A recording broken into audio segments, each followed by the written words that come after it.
नमस्कार। आज हम एक बहुत ही कमाल की मेडिकल प्रक्रिया के बारे में बात करने वाले हैं। एक ऐसी प्रक्रिया जो तब जिंदगी बचाती है जब हमारे शरीर के सबसे जरूरी फिल्टर यानी कि हमारे गुर्दे जवाब दे जाते हैं। जी हाँ, हम बात कर रहे हैं हीमोडायलिसिस की, एक मशीन जो हमारे खून को साफ करने का काम करती है। तो चलिए समझते हैं कि ये पूरा का पूरा चमत्कार होता कैसे है। सोचिए जरा, शरीर का जो सबसे जरूरी फिल्टर सिस्टम है वो अचानक से काम करना बंद कर दे तो क्या होगा? नतीजा ये होगा कि सारे के सारे जहरीले पदार्थ शरीर में ही जमा होने लगेंगे।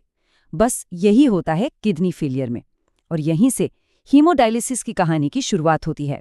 तो चलिए सबसे पहले यही समझते हैं कि जब गुर्दे अपना काम करना बंद कर देते हैं तो शरीर के अंदर आखिर होता क्या है, क्या गड़बड़ होती है? देखिए, होता यह है कि शरीर की सारी गंदगी, सारा कचरा अंदर ही कैद होकर रह जाता है। जो भी हम खाते पीते हैं उससे जो जहरीले वेस्ट प्रोडक्ट्स बनते हैं, जैसे यूरिया और क्रिएटिनिन, और जो भी शरीर का एक्स्ट्रा पानी होता है वो बाहर निकल ही नहीं पाता। और जब ये सब जमा होने लगता है तो धीरे धीरे ये शरीर के लिए बहुत बहुत ही खतरनाक साबित हो सकता है। तो फिर इसका हल क्या है? इसका जवाब है हीमोडायलिसिस। अब हम उस पूरी प्रक्रिया को एक एक करके स्टेप बाय स्टेप समझेंगे, जिसमें खून को शरीर से बाहर निकाला जाता है, एक मशीन से साफ किया जाता है और फिर वापस शरीर में भेजा जाता है। तो खून का ये पूरा सफर ये 5 स्टेप्स में पूरा होता है। सबसे पहला स्टेप है एवी फिस्टुला बनाना। ये क्या होता है? दरअसल ये एक छोटा सा सर्जिकल प्रोसीजर है जिसमें एक नस और धमनी को जोड़कर खून के आने जाने के लिए एक मजबूत, एक सेफ रास्ता तैयार किया जाता है। ठीक है, फिर आता है दूसरा स्टेप, खून का निकास। यहाँ से गंदा खून, जिसमें सारे टॉक्सिन्स हैं, उसे शरीर से बाहर निकालकर मशीन की तरफ भेजा जाता है। अब आता है सबसे जरूरी हिस्सा, स्टेप 3, डायलाइजर से सफाई। खून अब मशीन के अंदर एक स्पेशल फिल्टर में पहुंचता है जिसे डायलाइजर कहते हैं। यहीं पर सारा जादू होता है। ये डायलाइजर खून से सारी गंदगी और एक्स्ट्रा पानी को छानकर अलग कर देता है। और जो गंदगी निकली वो कहाँ जाती है? वो है हमारा चौथा स्टेप। सारा वेस्ट प्रोडक्ट एक अलग बैग में इकट्ठा कर लिया जाता है। और आखिर में 5वां स्टेप, जो साफ एकदम प्यूरिफाई किया हुआ खून है, उसे वापस शरीर में भेज दिया जाता है। है ना ये कमाल की प्रक्रिया? एक मशीन शरीर का सबसे जरूरी काम कर रही है। अच्छा, तो हमने पूरा प्रोसेस तो समझ लिया, लेकिन इस मशीन का वो कौन सा हिस्सा है जो असल में ये खून साफ करने का काम करता है? मतलब हीरो कौन है इस कहानी का? चलिए अब उसी पर फोकस करते हैं। इसे कहते हैं आर्टिफिशियल किडनी, यानी कि कृत्रिम किडनी।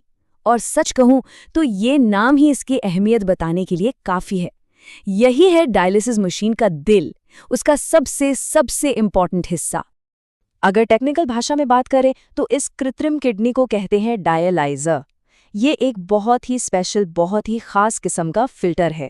इसका बस एक ही काम है, खून में से यूरिया, क्रिएटिनिन और जो भी एक्स्ट्रा नमक जैसे बेकार और नुकसान पहुंचाने वाले पदार्थ हैं, उन्हें छानकर बाहर निकालना।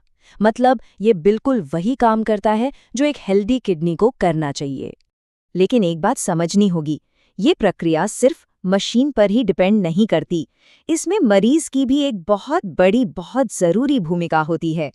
तो चलिए अब उन बातों पर नजर डालते हैं जिनका ध्यान रखना इस इलाज को सफल बनाने के लिए बेहद जरूरी है। सबसे पहली और सबसे जरूरी बात तो ये है कि ये पूरी प्रक्रिया हमेशा एक एक्सपर्ट की देखरेख में ही होती है। दूसरी चीज, मरीज को अपनी डाइट और कितना लिक्विड ले रहे हैं इस पर खास ध्यान देना पड़ता है, क्योंकि अब उनके गुर्दे तो ये बैलेंस बना नहीं सकते ना। और आखिर में याद है हमने फिस्टुला की बात की थी, उसकी साफ सफाई और सुरक्षा बहुत बहुत ज्यादा जरूरी है ताकि किसी भी तरह के इन्फेक्शन का कोई खतरा ना हो। तो देखा जाए हीमोडायलिसिस सिर्फ एक मेडिकल प्रोसीजर नहीं है, ये इस बात का एक जीता जागता शक्तिशाली उदाहरण है कि जब हमारा शरीर हार मानने लगता है तो विज्ञान और इंसानी दिमाग कैसे हमें जिंदगी का एक और मौका देते हैं। ये हमें सोचने पे मजबूर करता है ना, कि भविष्य में टेक्नोलॉजी हमारे लिए और कौन-कौन सी नई संभावनाएं लेकर आएगी। अगर आपको ये जानकारी उपयोगी लगी हो तो वीडियो को लाइक जरूर करें, हमारे चैनल को सब्सक्राइब करें और बेल आइकन दबाएं। आपके मन में कोई सवाल हो तो हमें कमेंट सेक्शन में जरूर पूछें। इस वीडियो